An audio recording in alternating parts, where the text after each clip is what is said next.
दोस्तों, जंगल का राजा कभी हालात से समझौता नहीं करता। वह यहां से गुजरता है, रास्ते खुद ब खुद बन जाते हैं। सिंह राशि वाले दोस्तों, आपकी सबसे बड़ी ताकत आपका आत्मविश्वास है। 13 से 19 जुलाई का यह सप्ताह आपके लिए भाग्य की नई परीक्षा लेकर आ रहा है। 16 जुलाई की रात को आपके राशि स्वामी सूर्यदेव एकादश भाव के शानदार परिणामों को छोड़कर आपके 12वें भाव हानि, परेशानी और खर्चों के भाव में प्रवेश करेंगे। राशि स्वामी का 12वें भाव में जाना स्वास्थ्य में गिरावट और खर्चों में वृद्धि का संकेत देता है। 15 जुलाई को देवगुरु बृहस्पति भी अस्त हो जाएंगे। तो ग्रहों का यह चुनौतीपूर्ण फेरबदल आपके जीवन में क्या नया रंग दिखाएगा, यह जानने के लिए वीडियो में अंत तक जरूर बने रहें।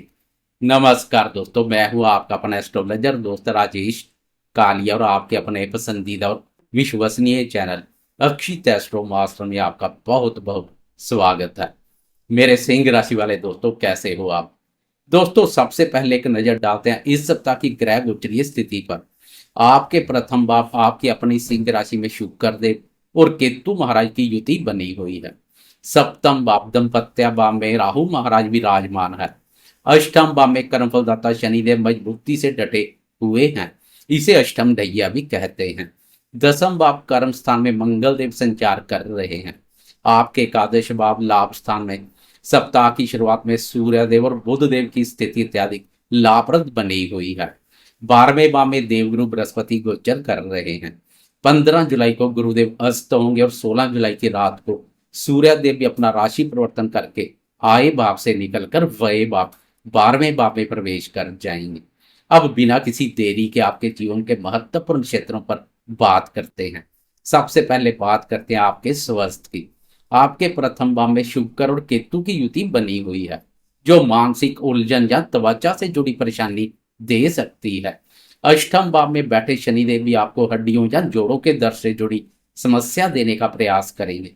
वैसे सप्ताह की शुरुआत में राशि स्वामी सूर्यदेव लाभ स्थान में मजबूत स्थिति में रहेंगे, जिससे आपकी रोग प्रतिरोधक क्षमता अच्छी रहेगी। लेकिन 16 जुलाई को जब सूर्यदेव आपके 12वें भाव में प्रवेश करेंगे, तब आपको अपने स्वास्थ्य का विशेष ध्यान रखना होगा।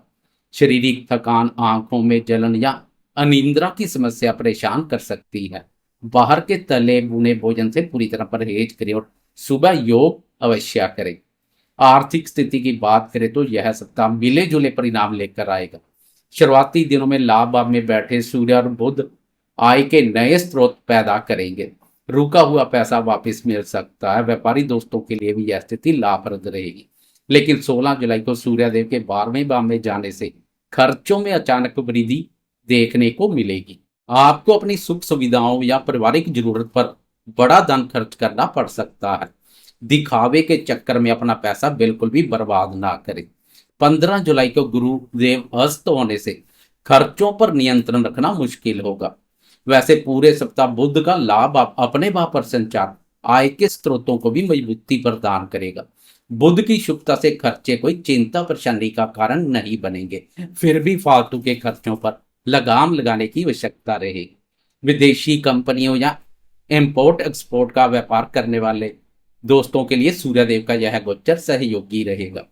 करियर और कार्य क्षेत्र की बात करें तो दसम भाव में बैठे मेहनती और पराक्रमी मंगल देव आपको कार्यस्थल पर एक शानदार ऊर्जा और निडरता प्रदान कर रहे हैं। आप अपने कार्यों को पूरी ऊर्जा के साथ पूरा करेंगे। अगर आप सरकारी क्षेत्र से जुड़े हैं तो सप्ताह के शुरुआती दिन बहुत शुभ है। 16 जुलाई के बाद सूर्यदेव के 12वें भाव में जाने से मल्टीनेशनल कंपनियों के साथ काम कर रहे दोस्तों को बहुत बड़ा फायदा होगा। काम के सिलसिले में किसी लंबी या विदेश यात्रा पर जाना पड़ सकता है। मंगल देव के प्रभाव से आप व्यापार में रिस्क लेंगे, जो आगे चलकर लाभदायक साबित होंगे। व्यापारी दोस्तों के लिए पूरा सप्ताह लाभप्रद रहेगा।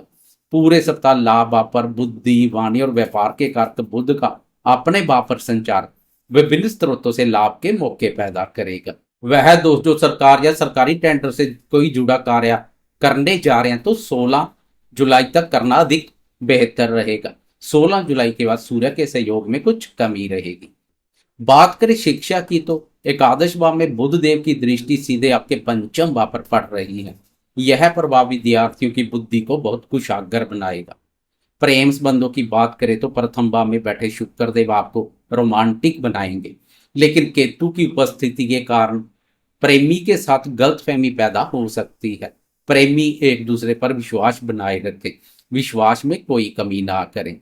दाम्पत्य जीवन की बात करें तो सप्तम भाव में राहु महाराज विराजमान है, जो अचानक से कोई वाद विवाद पैदा कर सकते हैं। गुस्से में आकर कोई भी कठोर शब्द बोलने से बचे और पारदर्शिता बनाए रखें। दोस्तों, यह तो हुई सभी महत्वपूर्ण क्षेत्रों की बात। अब बात करते हैं चंद्रमा की चाल की, जो आपके मूड को पल पल बदलती है। चलिए विस्तार से देखते हैं 13 जुलाई से 19 जुलाई मंडे से लेकर संडे तक चंद्रमा की चाल आपके लिए क्या कमाल करेगी या मचाएगी कोई नया बवाल। सप्ताह की शुरुआत 13 जुलाई सोमवार को चंद्रमा आपके एकादश भाव लाभ स्थान मिथुन राशि से अपना सफर शुरू करेंगे। एकादश भाव में चंद्रमा का गोचर पहले से विराजमान सूर्य और बुध के साथ होगा। लाभ भाव पर 3 ग्रहों का संचार अत्यधिक लाभप्रद रहेगा। सप्ताह का पहला दिन बहुत ही लाभदायक और खुशियों से भरा रहने वाला है। आपको बड़े भाई बहनों का सहयोग मिलेगा और रुके हुए कार्य आसानी से बनेंगे। व्यापारी दोस्तों के लिए भी मंडे का दिन तेजी लेकर आएगा। मित्र सहयोग करने के लिए तत्पर रहेंगे। इसके बाद 14 जुलाई मंगलवार की शाम के 6:48 पर चंद्रमा राशि परिवर्तन कर आपके 12वें भाव खर्च और विदेश के भाव कर्क राशि में प्रवेश करेंगे। यहां से ग्रहों का एक बहुत बड़ा और सिलसिलेवार खेल शुरू होगा। 14 जुलाई की शाम को जब चंद्रमा 12वें भाव में आएंगे तो वहां पहले से उच्च के होकर विराजमान देवगुरु बृहस्पति के साथ युति योग बनाएंगे। लेकिन ठीक अगले दिन 15 जुलाई को इसी 12वें भाव में बैठे देवगुरु बृहस्पति अस्त हो जाएंगे, जिससे खर्चों को रोकने वाला उनका शुभ प्रभाव थोड़ा कम हो जाएगा और आपके सामने अचानक कोई बड़ा खर्चा आ सकता है। इसके बाद 16 जुलाई का दिन और भी महत्वपूर्ण रहेगा, क्योंकि 16 जुलाई की रात को सूर्यदेव भी अपना राशि परिवर्तन कर इसी 12वें भाव हानि परेशानी और बाधक स्थान में प्रवेश कर जाएंगे। 12वें भाव में चंद्रमा अस्त हुए गुरुदेव और सूर्य का यह प्रभाव मानसिक रूप से आपको प्रभावित कर सकता है। कोई भी बड़ा निवेश इस समय बिल्कुल ना करें। सरकारी नियमों का पालन करें, नहीं तो दंड स्वरूप कोई सरकारी जुर्माना वगैरह भी हो सकता है। शारीरिक स्वास्थ्य के साथ मानसिक स्वास्थ्य पर भी अधिक ध्यान दें। विचारों में सकारात्मकता बनाए रखें, नकारात्मक विचारों से दूरी बनाकर रखें।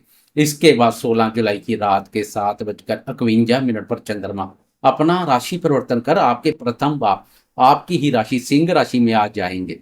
16 की रात 17 जुलाई और 18 जुलाई की रात तक चंद्रमा आपके प्रथम भाव पर ही रहेंगे। आपकी राशि पर चंद्रमा का आना आपके लिए बहुत ही उत्तम और शानदार परिणाम लेकर आएगा।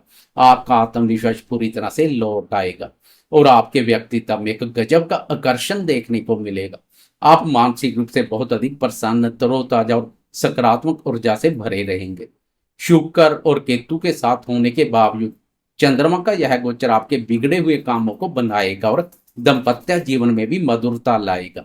इसके बाद 18 जुलाई शनिवार की रात के 11:58 पर चंद्रमा आपके द्वितीय भाव धन और कुटुंब के भाव कन्या राशि में प्रवेश कर जाएंगे। पूरे संडे के दिन चंद्रमा कन्या राशि पर ही संचार करेंगे। यह समय आपके लिए परिवार के साथ स्वादिष्ट भोजन का आनंद लेने और रिलैक्स करने का दिन है। आपकी वाणी में बहुत अधिक मधुरता आएगी, जिससे परिवार के सदस्य आपसे खुश रहेंगे और आप मानसिक रूप से काफी शांति महसूस करेंगे। तो सिंह राशि वाले दोस्तों, यह सप्ताह आपके लिए करियर में मेहनत का फल देने वाला है। बस आपको अपने खर्चों और स्वास्थ्य पर बहुत अधिक ध्यान देना होगा। वीडियो अच्छी लगी हो तो इसे लाइक और शेयर जरूर करें और अपने इस चैनल अक्षित एस्ट्रो मास्टर को सब्सक्राइब करना बिल्कुल ना भूलें। आपका पूरा सप्ताह बेहद शुभ और मंगलमय रहे। जय माता दी।